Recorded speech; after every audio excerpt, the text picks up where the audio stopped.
Assalamualaikum warahmatullahi wabarakatuh. Bismillahirrahmanirrahim. Kami dari kelompok 6 ingin mempresentasikan hasil dari diskusi kami yang berjudul yaitu pembelajaran berbasis web e-learning yang beranggotakan yang dimana yang pertama yaitu saya sendiri Rizky Pratama, yang kedua yaitu Sania Meliliani, terus yang ketiga yaitu Saljun Albarit, serta yang keempat yaitu Siti Hasanah. Baiklah, sebelum dimulai, saya di sini ingin memimpin presentasi, yaitu langsung saja ke pembahasan topik, yaitu yang pertama tentang konsep pembelajaran berbasis web. Pembelajaran berbasis web merupakan suatu kegiatan pembelajaran yang memanfaatkan media situs atau website, bisa diakses melalui jaringan internet. Pembelajaran berbasis web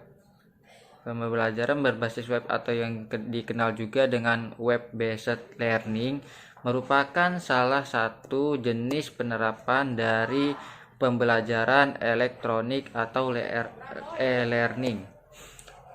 Definisi ini juga menyiratkan simpulan yang merupakan bahwa e-learning pada dasarnya adalah pengaplikasian kegiatan komunikasi, pendidikan, dan pelatihan secara elektronik. E-learning tidaklah sama dengan pembelajaran konvensional. E-learning memiliki karakteristik sebagai berikut, yaitu yang pertama interaktivitas, yang kedua yaitu independensi atau kemandirian, yang ketiga yaitu accessibility atau aksesibilitas, yang terakhir yaitu yang keempat adalah enrichment atau pengayaan. Terus kita lanjut ke pembahasan yang kedua, yaitu tentang fungsi dan manfaat pembelajaran berbasis web. Bila dirancang dengan baik dan tepat, maka pembelajaran tentang web bisa menjadi pembelajaran yang menyenangkan, memiliki unsur interaktivitas yang tinggi, menyebabkan peserta didik mengingat lebih banyak materi pelajaran, serta mengurangi biaya-biaya operasional yang biasanya dikeluarkan oleh peserta didik untuk mengikuti pembelajaran. Dikarenakan sifatnya maya atau virtual, pembelajaran berbasis web dianggap telah memberikan fleksibilitas terhadap kegiatan pengaksesan materi pembelajaran. Penghantaran materi pembelajaran kini tidak lagi tergantung pada medium fisik seperti buku, pelajaran cetak, ataupun CD-ROM.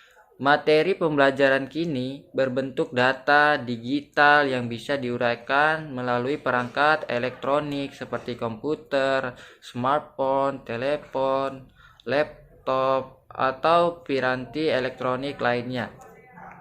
Di samping beberapa unggulan tersebut, berbasis web juga memiliki kelemahan, yaitu kurangnya interaksi langsung antara siswa dan guru yang disebabkan oleh banyak faktor teknis. Menyikapi hal tersebut, Cruz berpandangan dengan semakin majunya teknologi internet dan jaringan dan semakin cepatnya koneksi internet beberapa tahun belakangan ini, maka kelemahan terbesar dari pembelajaran berbasis web ini bisa diminimalisasi dalam beberapa tahun ke depan. Baik, saya akan melanjutkan penjelasan materi berikutnya. C. Kelebihan dan kekurangan pembelajaran berbasis web. Sebagaimana media pembelajaran lainnya, pembelajaran dengan menggunakan web juga memiliki kelebihan dan kekurangan. Kelebihan pembelajaran berbasis web yaitu 1. Memungkinkan setiap orang dimanapun dan kapanpun untuk belajar. Yang kedua, peserta didik dapat belajar sesuai dengan karakteristik dirinya sendiri karena bersifat individual. Dan yang ketiga, kemampuan untuk membuat tautan atau link, sehingga peserta didik dapat mengakses informasi dari berbagai sumber, baik di dalam maupun di luar lingkungan belajar. Adapun kekurangan pembelajaran berbasis web yaitu 1. Keberhasilan pembelajaran berbasis web bergantung pada kemandirian dan motivasi belajar. Kedua, akses untuk mengikuti pembelajaran dengan menggunakan web seringkali menjadi masalah bagi peserta didik. Dan yang ketiga, dibutuhkannya panduan bagi pembelajar untuk mencari informasi yang relevan, dikarenakan informasi yang terdapat di dalam web sangat beragam. Dan selanjutnya, D. Prinsip-prinsip pembelajaran berbasis web. Pembelajaran berbasis web dibangun melalui beberapa prinsip yang berperan dalam menentukan keberhasilan. Proses pembelajaran ini pada tahap implementasi. 1. Interaksi. Interaksi berarti kapasitas komunikasi dengan orang lain yang tertarik pada topik yang sama, atau menggunakan pembelajaran berbasis web yang sama dalam lingkungan belajar. Yang kedua, ketergunaan. Ketergunaan yang dimaksud di sini adalah bagaimana siswa mudah menggunakan web. Dan yang ketiga, relevansi. Relevansi diperoleh melalui ketepatan dan kemudahan. Baiklah, assalamualaikum warahmatullahi wabarakatuh. Di sini saya akan melanjutkan materi yang jenis-jenis pemanfaatan internet. Yang nomor satu, pembelajaran berbasis web. Pembelajaran berbasis web yang populer dengan sebutan web-based training atau dalam kurung WBT atau kadang disebut dengan web-based education atau WBE dapat didefinisikan sebagai aplikasi teknologi web dalam dunia pembelajaran untuk sebuah proses pendidikan. Yang selanjutnya, 2. Implementasi pembelajaran berbasis web. Model pembelajaran berbasis web dirancang dengan mengintegrasikan pembelajaran berbasis web dalam program pembelajaran konvensional tatap muka. Yang selanjutnya yaitu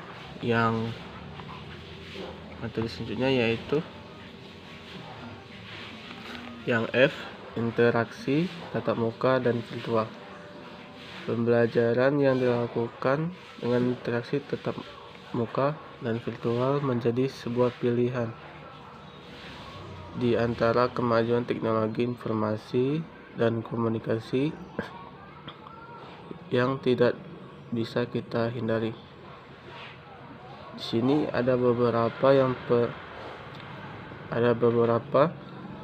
tetap pembelajaran yang masih diperlukan karena tidak memiliki beberapa alasan. Yang pertama, 1. Perlu adanya penyampaian secara langsung.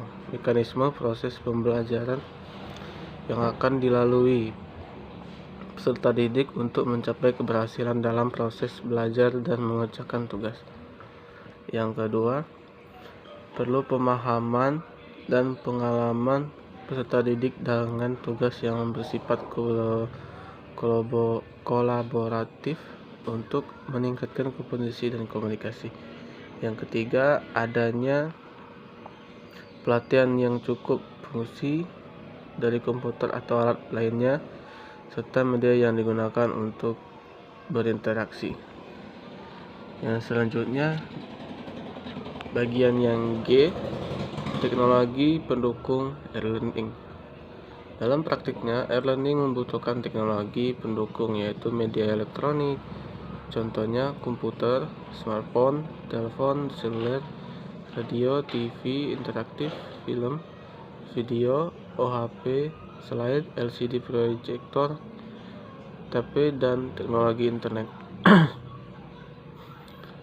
E-learning merupakan perpaduan antara komputer based learning, pembelajaran yang sepenuhnya menggunakan komputer, maupun computer assisted learning, pembelajaran yang menggunakan alat bantu utama komputer, dan online learning termasuk web based learning di dalamnya. Baiklah, sekian dari saya lanjutkan ke pemateri selanjutnya. Baiklah, di sini saya akan melanjutkan materi kami. Yang selanjutnya itu pengembangan model e-learning. Pengembangan model e-learning itu adalah presentasi yang akan dapat digunakan untuk merancang e-learning sehingga dapat dimanfaatkan oleh user maksimal mungkin.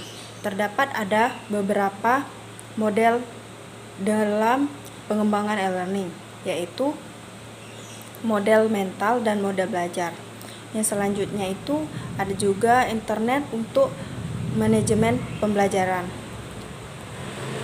meningkatkan informasi dan informasi yang baik yang dapat untuk diperoleh melalui pendidikan dan pelantikan untuk tingkat pembelajaran, kebijakan pendidikan yang mampu